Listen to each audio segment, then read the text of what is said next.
मतलब मेरी समझ में ये नहीं आ रहा है, 100 आउट ऑफ 100 मार्क्स आए हैं बच्चे के जी और स्कूलिंग एजुकेशन स्टार्टिंग में उसकी नहीं थी। जी नहीं हुई थी। जी नहीं, स्कूलिंग नहीं हुई थी, मदरसा में बच्चा था, हिफ्ज किया है उसने, मदरसे से हाफिज है, और उसके बाद उन्होंने काउंसलिंग के बाद डिसाइड किया कि हम अपने हाफिज बच्चे को कुछ बनाना चाहते हैं। बच्चा चीफ जस्टिस ऑफ इंडिया बनना चाहता है और उसकी कोशिश कर रहा है, और काफी अच्छी शुरुआत उसने की है, जैसे कि आप देख सकते हैं 95.4 और 100 आउट ऑफ 100 पॉलिटिकल साइंस में ला करके। मुस्लिम तबके की एजुकेशन बिल्कुल पिछड़ी हुई है और उसी के मुतालिक, उसी को लेकर एक ऐसी संस्था हिंदुस्तान में बनाई गई है जिसमें केवल और केवल मुसलमान के हाफिज लोगों पर काम किया जा रहा है।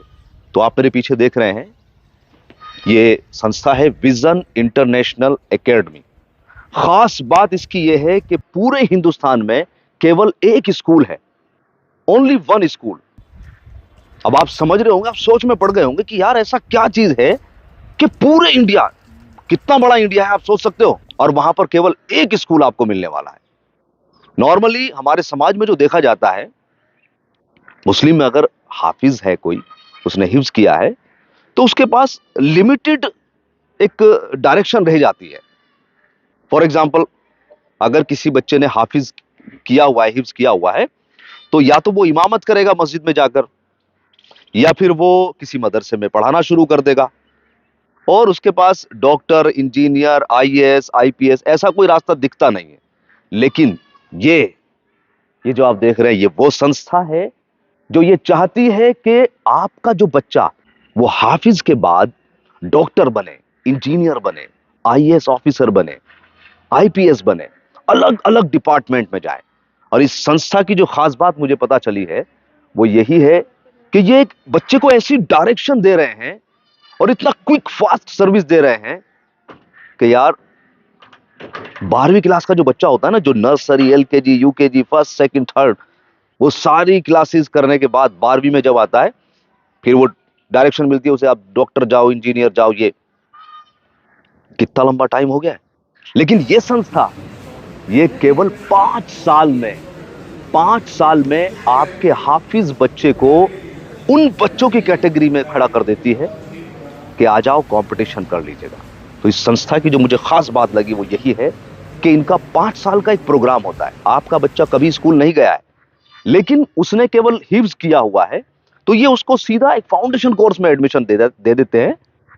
1 साल का इनका फाउंडेशन कोर्स होगा और उसके बाद सीधा 9th, 11th और 12th। और यकीन करें, मैं बच्चों से मिला हूं, 10th क्लास के बच्चों ने इतना ज्यादा इंप्रेस किया, मैं दूसरे बच्चों से भी मिला, कि यार मुझे यकीन नहीं हुआ कि 3 साल में इन्होंने क्रांति ला दी है, क्रांति जिसे बोलते हैं। तो आइए मैं एक बार इस संस्था के अंदर आपको लेके चलता हूं और एक पिक्चर, एक विजुअल, एक तस्वीर आपको दिखाता हूं कि इनका एजुकेशन सिस्टम किस तरीके से काम कर रहा है। आइए चलते हैं।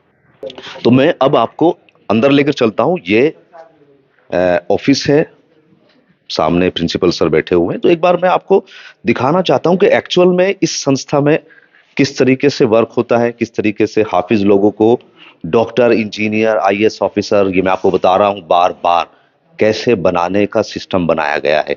और क्विक फास्ट सर्विस। सलाम वालेकुम रहमतुल्लाह। कैसे हो सर? अल्हम्दुलिल्लाह।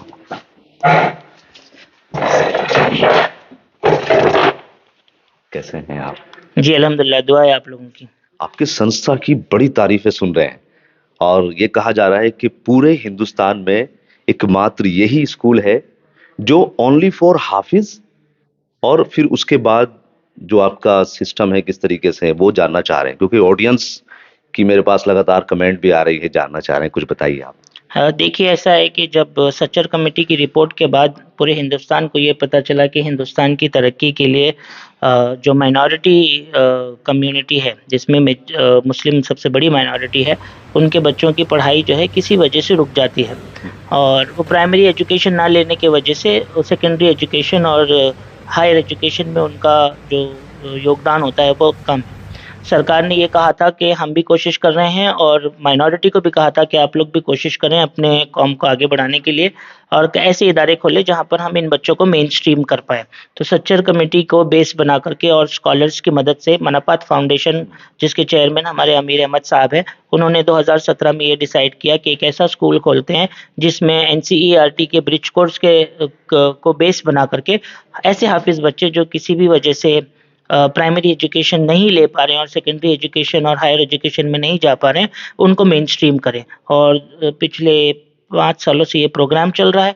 4 बैचेस 10वीं के जा चुके हैं। एनआईयूएस से और उत्तर प्रदेश से और सीबीएसई से हमारा इस मरतबा बैच बैठा है और काफ़ी उम्दा परफॉर्मेंस इन हाफिज़ों ने मेन स्ट्रीम के बाद किया है। और एक बैच हमारा सीबीएसई से ग्रेड 12 का हुआ है और उसमें भी जो हमारा ग्रुप है उन्होंने बहुत बेटर परफॉर्म किया। ऑन एन एवरेज हमारा 69% रिजल्ट है और हाईएस्ट 95.4 है, जो इस बात की दलील है कि अगर हम कोशिश करें सरकार के साथ मिल करके तो हम ऐसे तमाम बच्चे, सिर्फ हाफिज ही नहीं दूसरे बच्चे भी जो मेन स्ट्रीम नहीं हो पा रहे हैं, हम उनको एनसीईआरटी के ब्रिज कोर्स की मदद से मेन स्ट्रीम करने में कामयाब हो रहे हैं। आप लोगों की दुआओं की जरूरत है।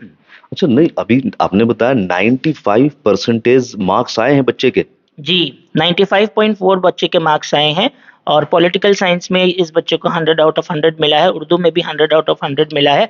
तो मैं समझता हूँ ये वो बच्चे हैं जो किसी वजह से स्कूल नहीं कर पाए, लेकिन सिर्फ 4 साल की मुद्दत से और मेन स्ट्रीम होने के बाद। मैं आपको रोकना चाहूंगा, मतलब मेरी समझ में ये नहीं आ रहा है, 100 आउट ऑफ 100 मार्क्स आए हैं बच्चे के जी, और स्कूलिंग एजुकेशन स्टार्टिंग में उसकी नहीं थी। जी नहीं हुई थी। जी नहीं, स्कूलिंग नहीं हुई थी। मदरसा में बच्चा था, हिफ्स किया है उसने मदरसे से, हाफिज है और उसके बाद उन्होंने काउंसलिंग के बाद डिसाइड किया कि हम अपने हाफिज बच्चे को कुछ बनाना चाहते हैं। बच्चा चीफ जस्टिस ऑफ इंडिया बनना चाहता है और उसकी कोशिश कर रहा है और काफ़ी अच्छी शुरुआत उसने की है, जैसे कि आप देख सकते हैं 95.4 और 100 आउट ऑफ 100 पॉलिटिकल साइंस में ला करके। मतलब कुल मिलाकर एक चीज मैं आप लोगों को बता देता हूं, पहले भी मैंने आपको इससे अवगत कराया है कि बैकग्राउंड स्कूलिंग नहीं है। 5 साल का इनका प्रोग्राम होता है जिसमें 1 साल ये फाउंडेशन का कोर्स होता है, उसके बाद फिर 9th 10th और 11th 12th, मतलब 5 साल में एक बच्चा 100 में से 100 नंबर ला रहा है। यार कमाल की परफॉर्मेंस है, इससे तो मैं बहुत ज्यादा इंप्रेस हूं और मुझे उम्मीद है कि आप भी अचंभित होंगे।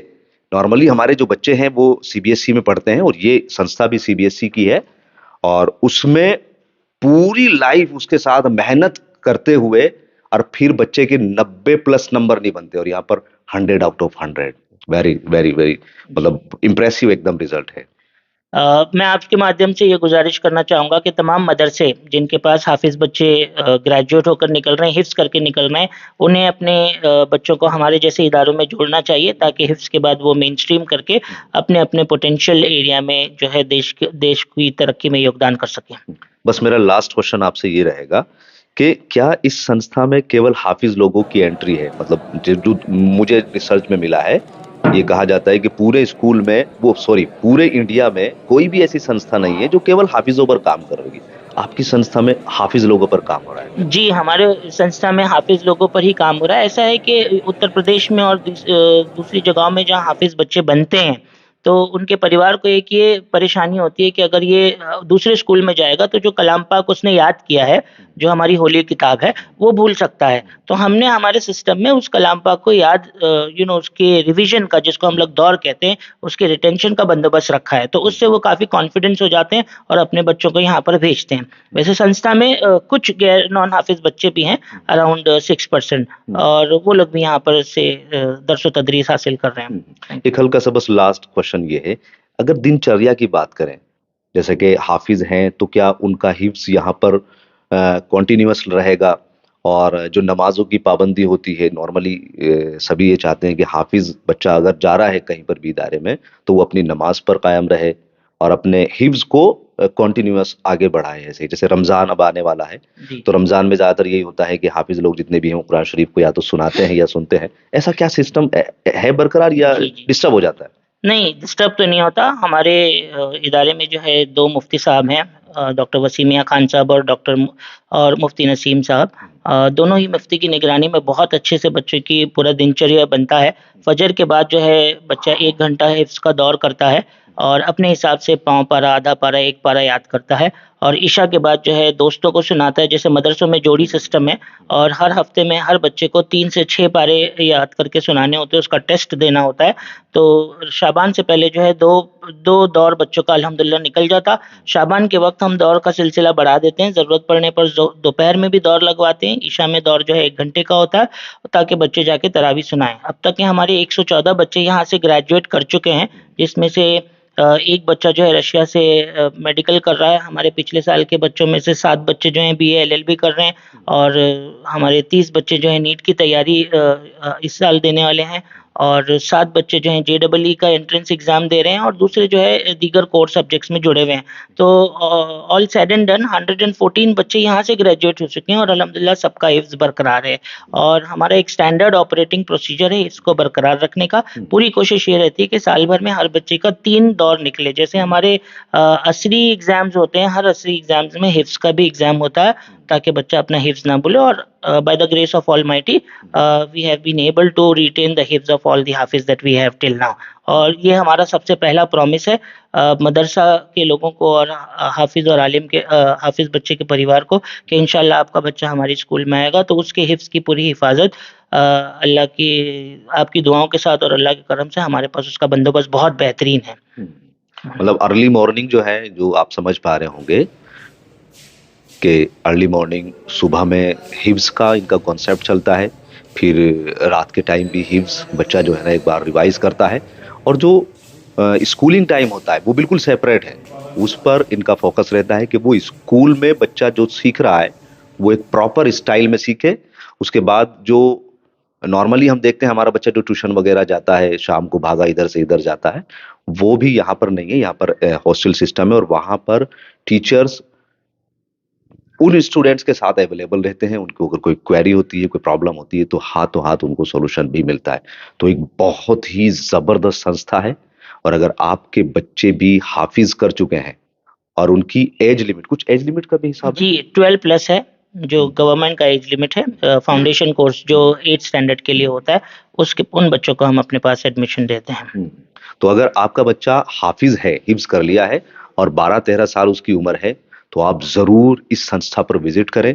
पूरी डिटेल स्क्रीन पर आपको मेंशन है। आइए, मिलिएगा और अपने बच्चे की कामयाबी पर एक कदम आप भी बढ़ाइएगा। आप देख रहे थे द नॉइज। नमस्कार।